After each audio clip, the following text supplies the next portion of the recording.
भारतीय संस्कृति में अहिल्या का नाम उस स्त्री के रूप में लिया जाता है जिसने अपनी त्रुटि को तप में रूपांतरित कर आत्मा की मुक्ति प्राप्त की। यह कथा केवल पौराणिक आख्यान नहीं बल्कि मानवीय चेतना की यात्रा है, मोह से मोक्ष तक की यात्रा।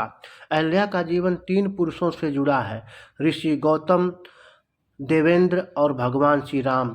इन तीनों की दृष्टि अहिल्या के प्रति भिन्न थी और यही 3 दृष्टियां जीवन, धर्म और ईश्वर की गहन व्याख्या प्रस्तुत करती है। अहिल्या ब्रह्मा जी की सृष्टि थी। वो सौंदर्यशील और तेज की प्रतिमूर्ति थी। ब्रह्मा ने उनका विवाह अपने शिष्य ऋषि गौतम से कर दिया।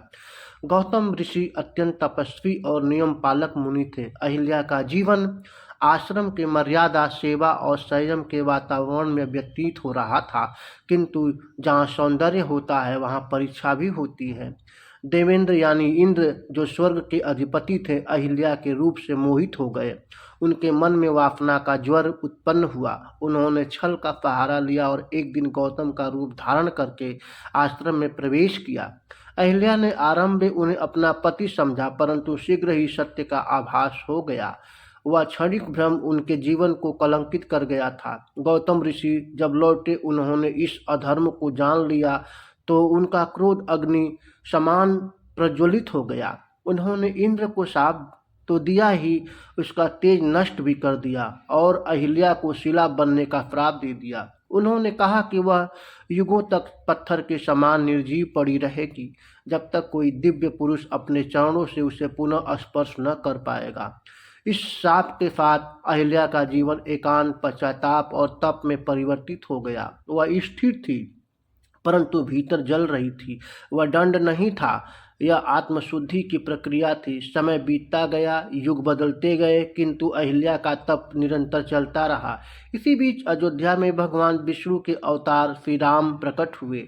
एक दिन वे विश्वामित्र मुनि के साथ उस वन से गुजरे जहाँ अहिल्या पत्थर के रूप में तप कर रही थी।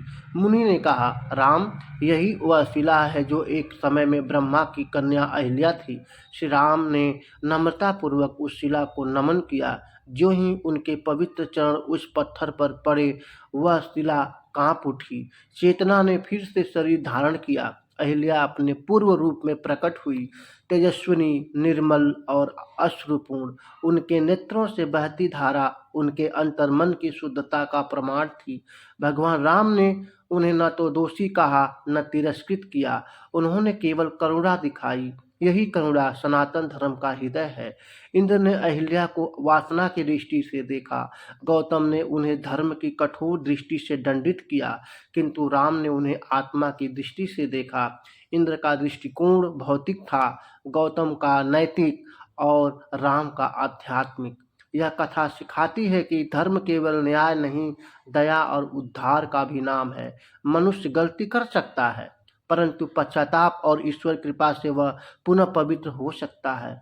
अहिल्या का पत्थर बनना केवल शाप नहीं था, वह साधना थी। राम के चरण केवल मिट्टी को नहीं, आत्मा को छूते हैं और वही स्पर्श मुक्ति का कारण बनता है। अहिल्या का उद्धार केवल एक स्त्री का उद्धार नहीं, बल्कि स्त्री आत्मा के प्रति ईश्वर की स्वीकृति का प्रतीक है।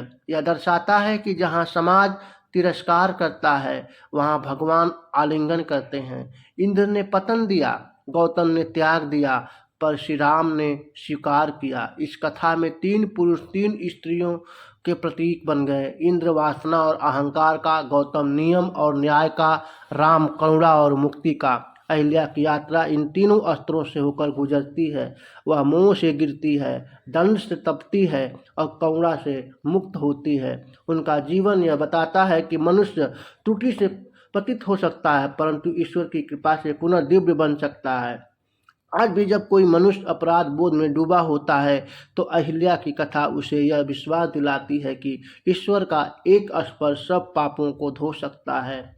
यह कथा नारी की चेतना, पश्चाताप की शक्ति और ईश्वर की करुणा का अमर उदाहरण है। अहिल्या पत्थर नहीं थी, वे तप और क्षमा की मूर्ति थी, और जब श्री राम के चरण उन पर पड़े, तब केवल शिला नहीं, संपूर्ण नारीत्व पुनः जीवित हो उठा।